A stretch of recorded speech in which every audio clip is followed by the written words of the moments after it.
Sì, lo vedo.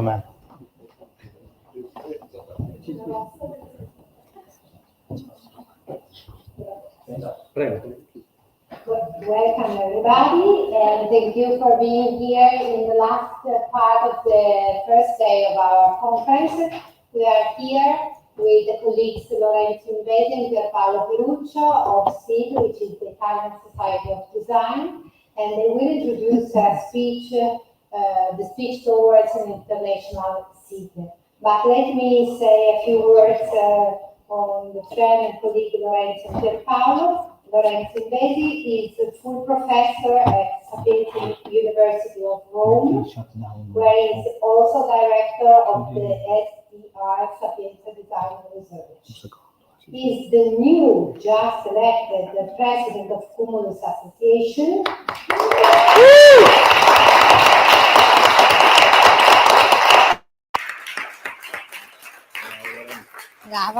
Bravo. And is member of the executive committee of the EAD, European Academy of Design, a member and today a representative of the board of SID, the Italian Society of Design. While Paolo Perruccio is full professor of design at the Politecnico di Torino, he is director of the SIDER, Systemic Design Research and Education Center in Lyon and Turin. He is also a board member of the International World Design Organization, the WDO. He currently works on research in the field of systemic design. So we have two very international guests, but also Italian member of the SID. I leave the floor to them, and thank you for being here with us.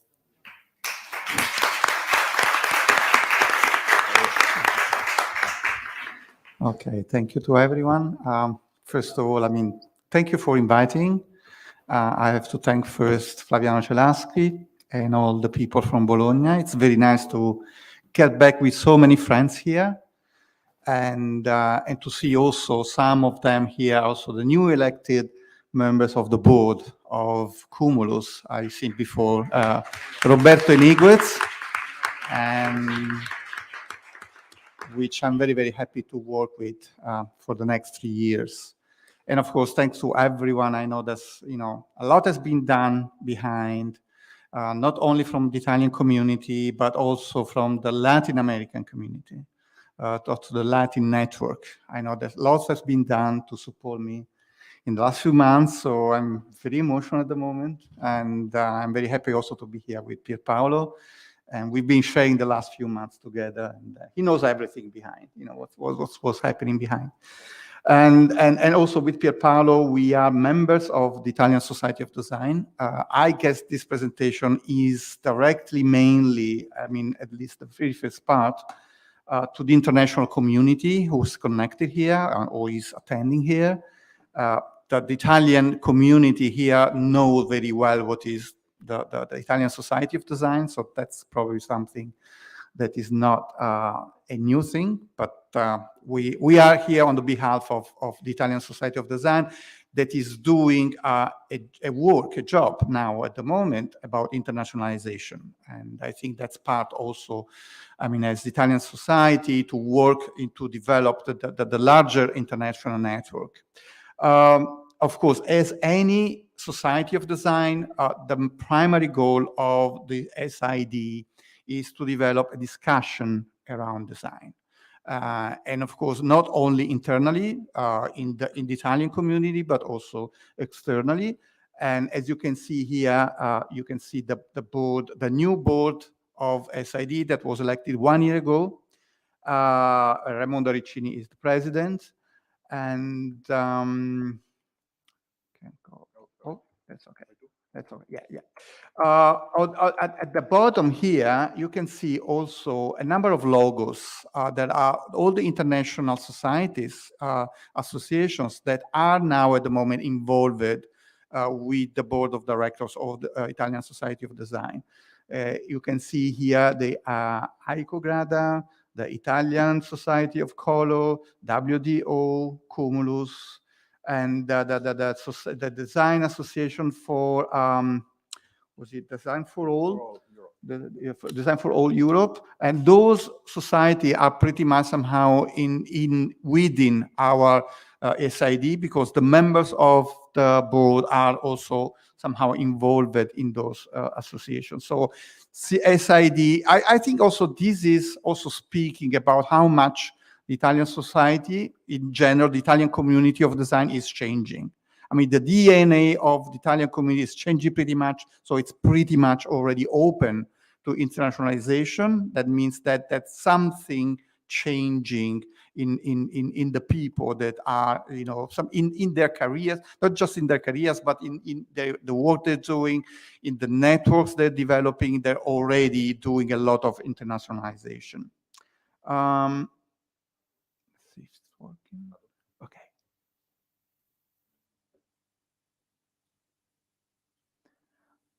You can put all of that. So these are pretty much some of the goals that we have behind the Italian Society of Design. It is, of course, promoting the study and the research activities of design, collaborating with bodies, national, European, and non-European. That is pretty much about internationalization, of course, debating all the criteria of defining scientific quality of research. This is something also that is pretty much interesting for internationalization. How much can we compare, you know, not only the educational programs, but also the research project we're developing, you know, within Europe and also outside. That's something that we need to develop, that kind of discussion that is pretty much open in the larger community. And fostering also the collaboration and related bodies of associations and contacts between scientific research. As you know, in Italy, we have two main bodies. The SID is pretty much about research. We have another association that is QUID, SUID, which is more about the educational program. So we have this kind of two national bodies that are pretty much, you know, looking into the two main, you know, missions of academics.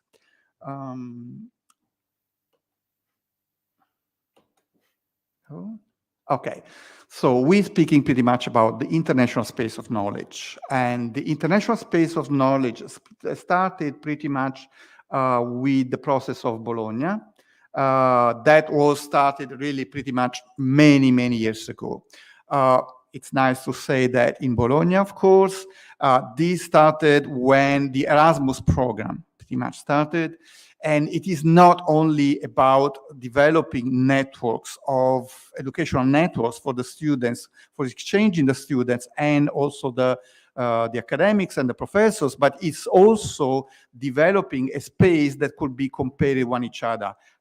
Think about a few years ago how much an educational program in Italy was pretty much different from any other educational program, and also the classes, the courses, and the credits could not be compared. So a lot has been done since that time in order to develop this kind of international space of knowledge so that we really can commute, travel, network, exchange, share knowledge, and pretty much have some kind of commonalities. Of course, respecting the differences.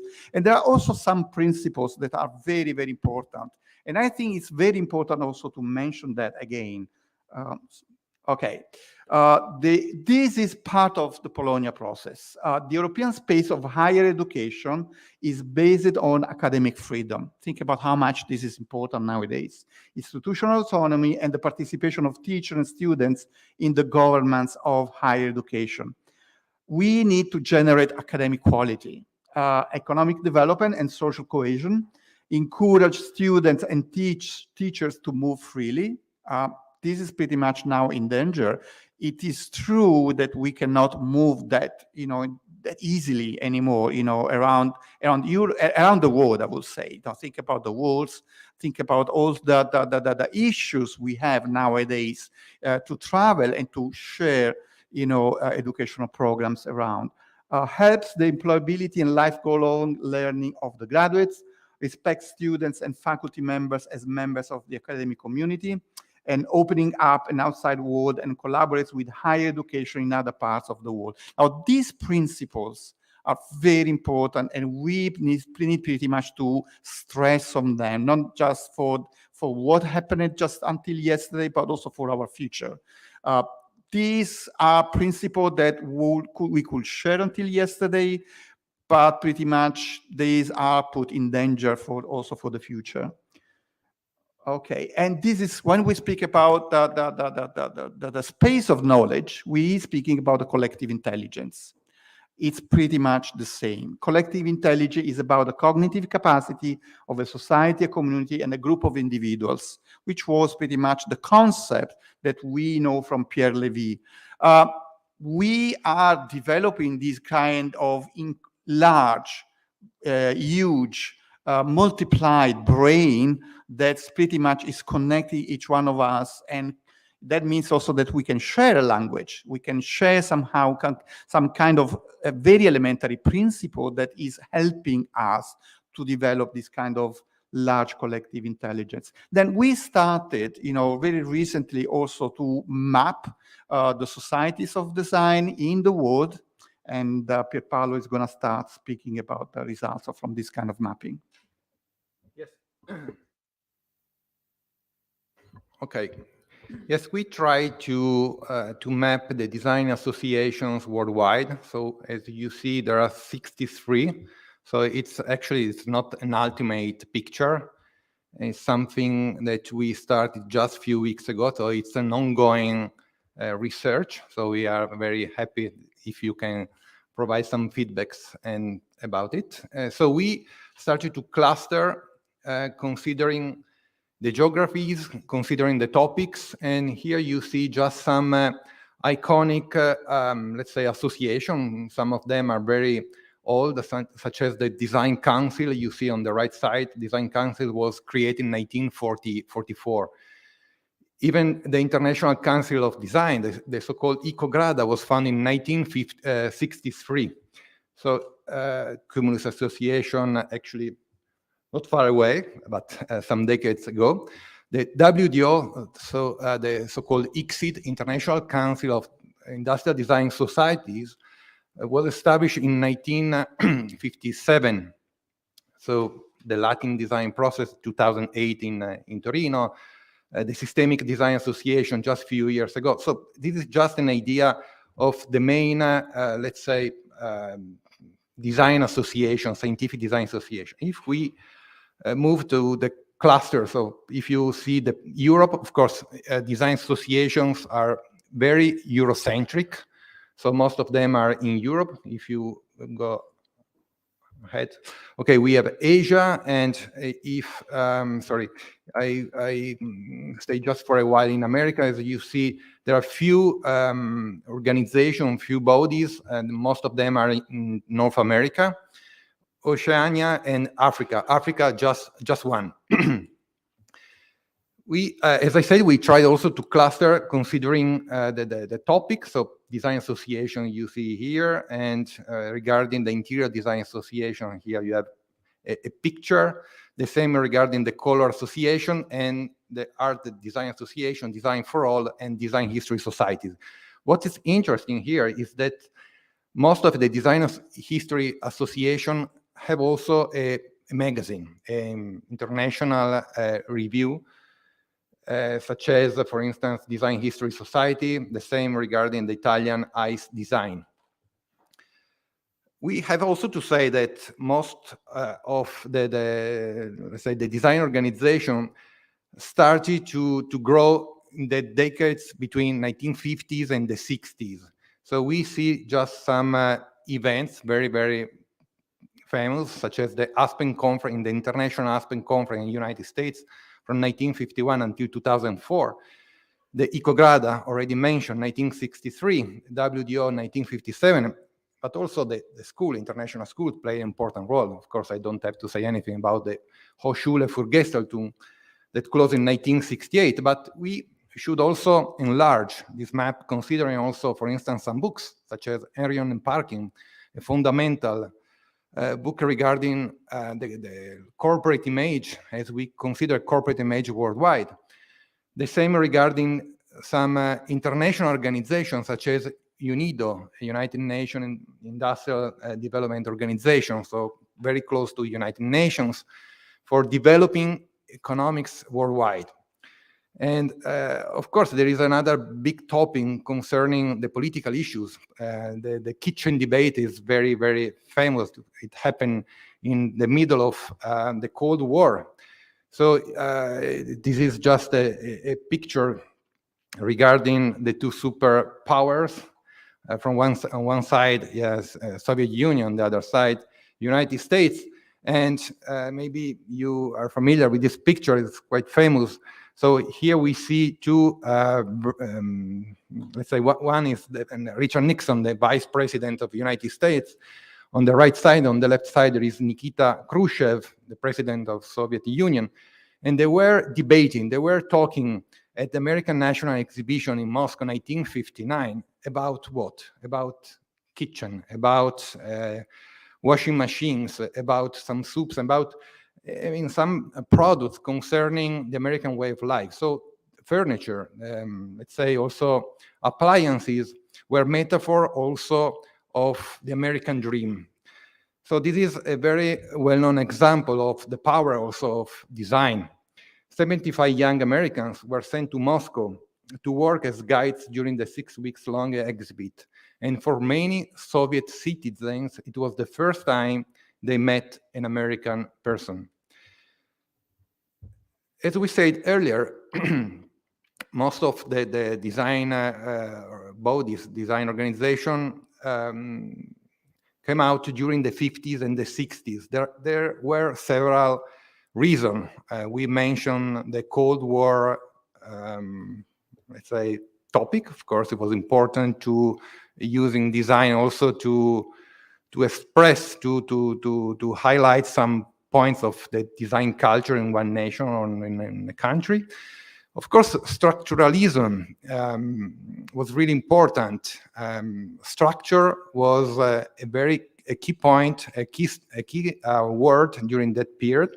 So a design body was a structure with a steering committee, with the president, with some rules. So there is a precise structure, and it was very important to have a structure as a totem word. Reaction to nationalism.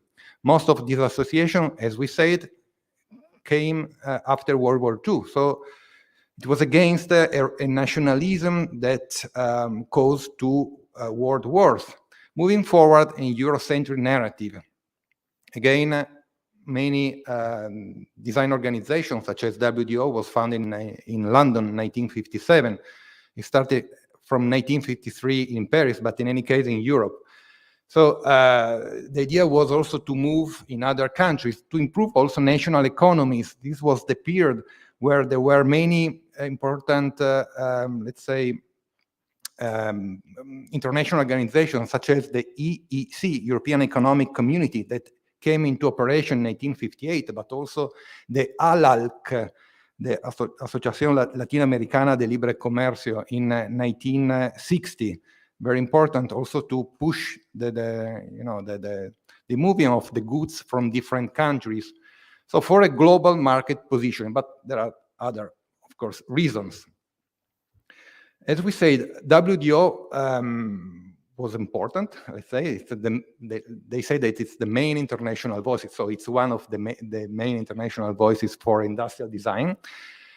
It brings together, let's say, the industries, the universities, and also the professionals. So it's really important because it brings together the entire community.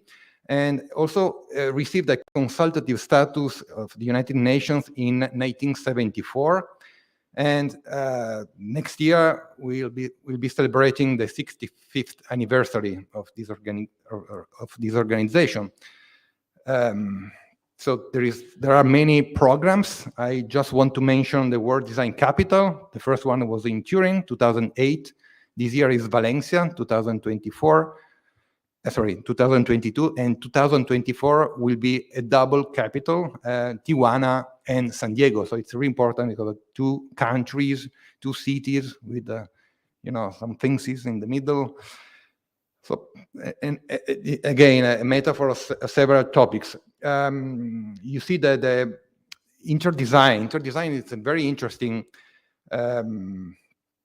let's say, workshops, 2 weeks workshop, but before that there is the picture, because we do collaborate also with the ISS, the NASA, so the International Space Station.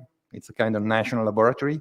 But I just want to mention and just want to say a little bit about the interdesign. So we started in 1971 with these 2 weeks workshops, and 2021, so 50 years. And we try also to map in these 50 years what happened. The first one was in, as you see, in Soviet Union, 1971. The title was really interesting, The Production and Distribution of Bread. And it was designed, let's say, it was organized also in collaboration with the Soviet Design Organization.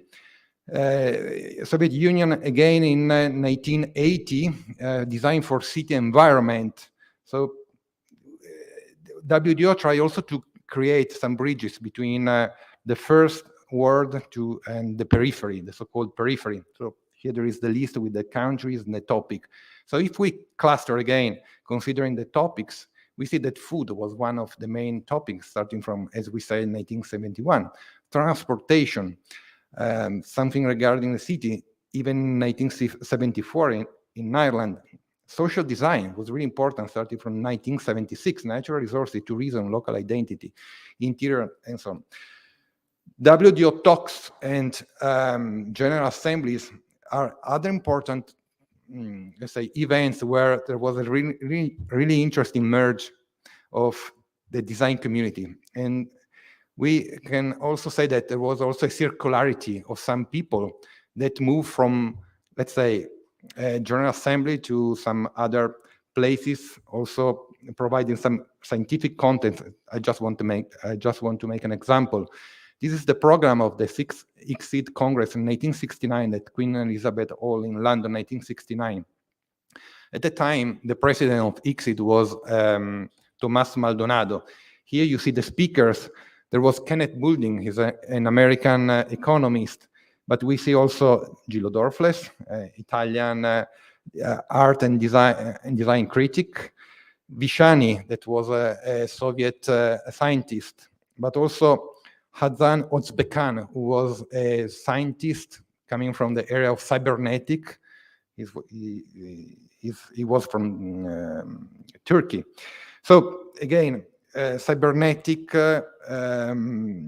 and economy coming together to the role of the project, and also the future, the role of the futurists such as Donald Schoen and other people.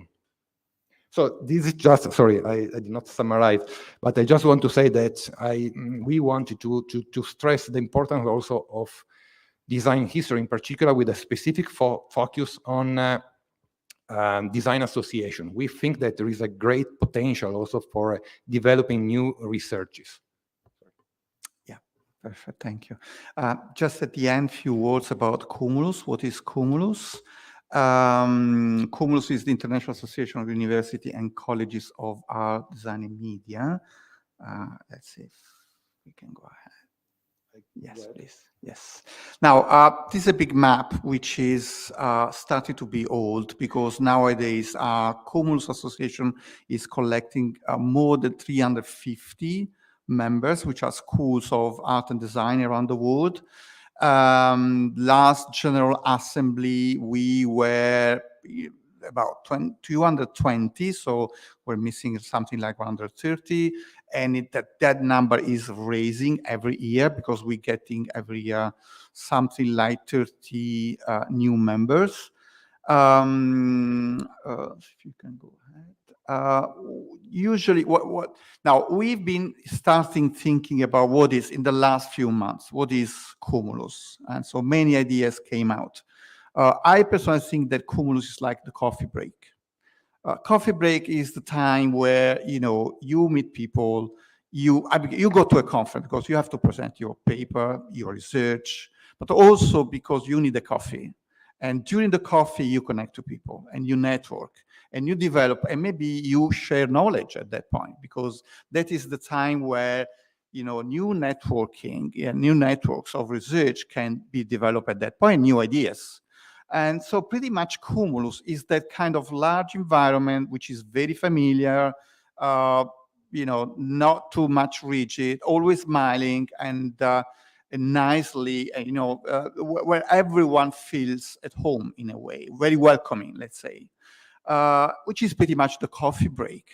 Still you go to a conference because it's part of your, of your career for presenting your paper, to present your research, but also, to think about the future. And I think Cumulus is pretty much about that kind of nice, familiar environment. And it is also related with the idea of third mission. First mission is education, second mission is research, but then we have also third mission, which is that kind of bridge developing in between what is happening at university and what is outside university, the society. I think that one of the best, things that Cumulus is doing is pretty much developing third mission even before we started, understanding what is the third mission, which is also related to the production of goods, because once you bridge with, your research into the society, you pretty much develop a public good. You make your research available to a larger audience. You make your research useful to society, which I think should be, always, in our mind when we develop a research, mainly when we do design research. Now, this is one of the, I'm sorry to say that. I mean, that's one of the latest conferences we had in Rome. That was last year, Design Cultures. Here are also a couple of our people that really worked, very hard. Angela and Victor, who worked very hard to develop this. Why I'm mentioning this conference? Because we were in the middle of pandemic. We were going back and forth. The 2 months before, we were going in presence, then back again online. And then we found that kind of solution that was the kind of hybrid solution, helping people, stay at home and participate anyway. But then also other people may come in Rome and participate at the conference. Paolo was there, for example. And but then, the challenge was, how can we develop that kind of physical experience, which is pretty much about Cumulus, when people are so far away. Helping people to participate to a conference without traveling, I think it's a very democratic issue. That means that we can also enlarge the audience to a number of people that cannot afford, paying, a large amount of money for traveling and going to another place. But at the same time, our commitment was, how can we bring that kind of culture, local culture, which is also made of food, it's made of environment, it's made of places, it's made of experience, physical experience, while you're far away. So we started thinking, for example, what you bring back when you go back. So we had a sort of experience design projects. We really took this as a sort of experience design project. As an example, we always keep our tag, but if you're participating online to a conference, how can you bring back the kind of souvenir, that physical souvenir that you keep hanging on your chair also after a few years? So we made a number of postcards, physical postcards, printed postcards with the name of everyone, and we sent it physically to each of the people registered. So they could keep that kind of, again, that physical experience. And then we started thinking, well, food experience is important. How can we bring that kind of food experience, which is in Italy, of course, is very important, because you come to Italy not only for the conference, but you also you like food. So how can we bring that to people that are far away?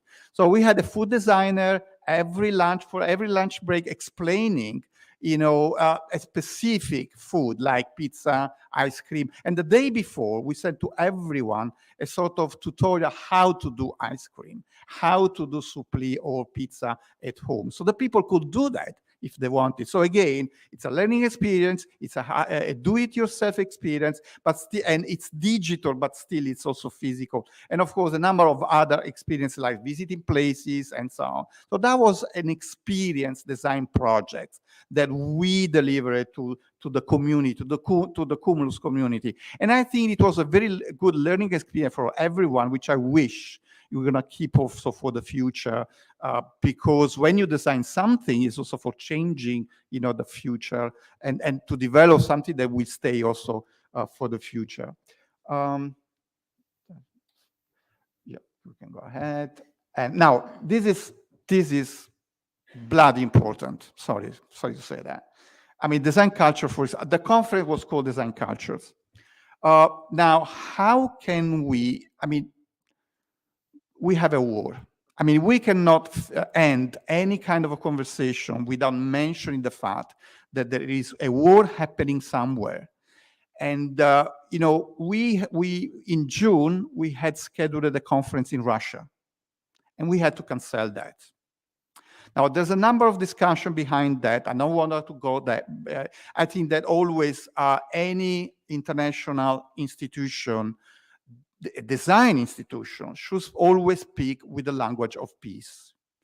Taking people around the table, bridging the people that are always far away, but we have to speak the language of peace, always. So that's the reason why I think that now more than any other time, it is important to speak about design cultures for peace. There's not only one culture, there are many cultures in the world. In my experience, Cumulus helped me to understand, I'm coming from the Italian perspective, but getting into Cumulus helped me to understand there are so many design cultures around, and the diversity is a richness. But that kind of richness is endangered at this point, because it's not only the war in Ukraine and Russia, but there are so many wars around the world, and it's not just the latest one. So we, as an international community, we always have to speak. We always have to say something about peace. And we get into the end. This is a picture that probably you know very well. Pier Paolo was speaking about Tijuana and San Diego. This is a picture coming from the war that is dividing pretty much, Mexico and US. And some strange guys wanted even to have it higher until a few years ago. Now, I believe that thinking of having a world which is completely united and without borders probably is an utopia. We can go ahead. Is an utopia. But as designers, we can take this challenge thinking that every kind of border can be a contact area, can be a place where people can meet together, speak together, share new ideas, make innovation, and develop design. Design has the language which is useful to speak about, about this kind of contact. This is a contact area, for example. This is a contact area where many people can, be together without any kind of border and can speak together with the same kind of language. And I will leave you with this quotation from Gilles Deleuze and Felix Guattari. Knowledge is living only within the mobile borders, in the intersections, in the interferences, where everything is a question of contamination. And I think we're doing a very good job of contamination at the point. Thank you.